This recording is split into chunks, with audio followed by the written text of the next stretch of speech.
Man, if this thing ain't fucking sweet.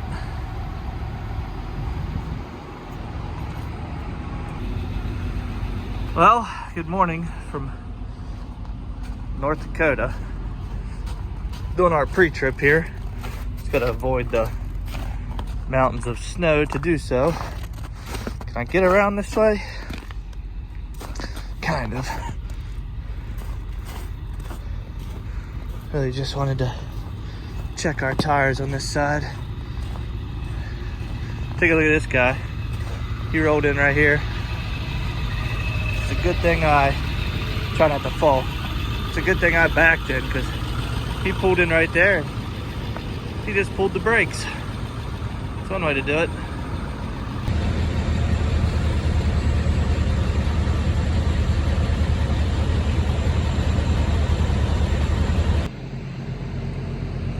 Welcome to Montana. It's absolutely beautiful out here. And just like that, delivery time in Montana. Oh, shocker, oil field services. Welcome to Montana, where your Flying J has a tobacco outlet, a deli, a liquor store, a casino, another casino. Too bad we're not staying here tonight. We got places to be. It has been this misty, eerie, like, look at this, like all this stuff out here.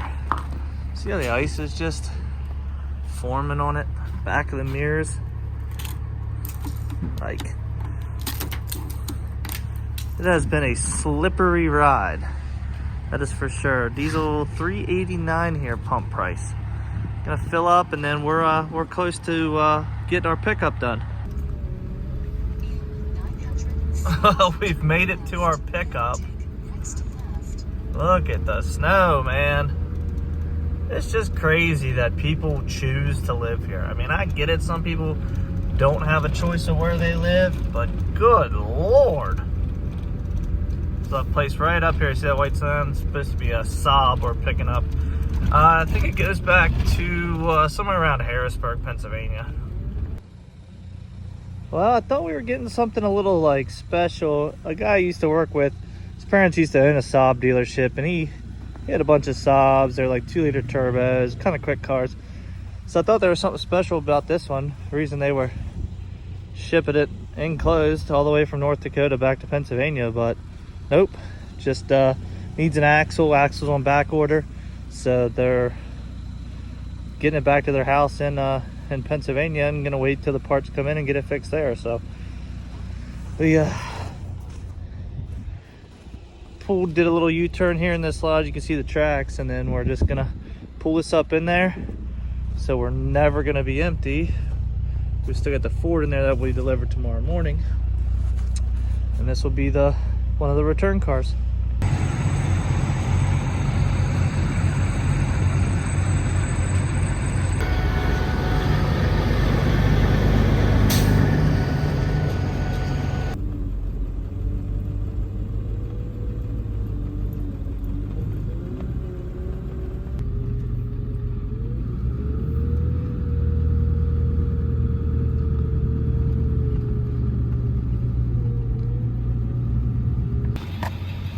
Well, if you look, that windmill, that's Canada.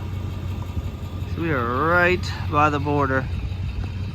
We got all kinds of import-export vehicles here. That's what this company does.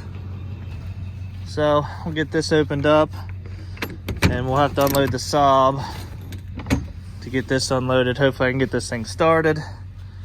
We drove it in the trailer, so got all kinds of straps and my ramps to move. Still got snow on the Saab, but get this thing opened up and get working so I can head home.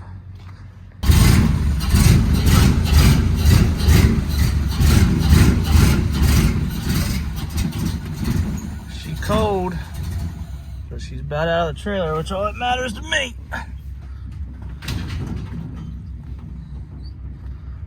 Drift her out nice and slow. Well, the truck will be here in about an hour and a half to take her across the border. Look at all these Chevys, Fords, bunch of Sprinters over there. All stuff going back and forth. This guy's going back to Manitoba. There's the old gal purring away. Let's get this sob loaded up and we're headed home. I don't know what the heck those things are, but it's like somebody's going to the moon.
Good morning, boys.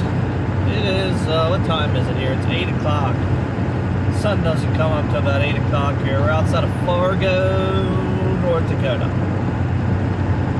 So I'm headed to Fargo and then straight north towards the border to drop off this 31 Ford. The reason I did that is because I had the drag car in the back. I didn't want to start it, blah, blah, blah, blah, blah. Couldn't move cars around, and then my whole philosophy of not being empty is working out because it's windy. It's we're gonna hit some snow today around I don't know where, Black River Falls maybe. We'll see. God, this road sucks. You guys hear that? Anyways. So we hit Fargo and then we're due north, drop this car off at the border, and I have one spot left to fill. I haven't found anything yet. I've been bugging this guy. He's got a car outside of, I guess it's at Manheim in Minneapolis. It goes like 10 miles from my house. But I'm bugging the dude like, hey, is this car available? Is it available? And he's like, oh, I don't have a gate pass yet. Come on, man. So that's the plan. I ended up sleeping in a shopping center last night, which not many options once you get out here. I slept there, like the store that I slept beside was closed down, and just a lot of like kids doing donuts in the parking lot, which I get it, I've done that, but woke me up a few times, and they were plowing the main road with a motor grader, which is loud, and just didn't sleep very well. So anyways, we got 166 miles till delivery, and at that place I'll be able to film some, so you guys will be able to see that, and watch me get things moved around and get loaded back up with the sob that's in the back of the... Well. What's laying in the middle of the street? Trash. We are in a suburb of Chicago. I've been looking for one extra vehicle headed back towards the house all the way from Fargo, North Dakota. Now ended up here in Chicago, outside of Chicago. So there's a Kia at a dealership right up here that is going pretty much back towards the house. Doesn't have to be enclosed or anything, but it's an extra $800 going home. So I decided to scoop that up, and the next stop from here will be back at the house.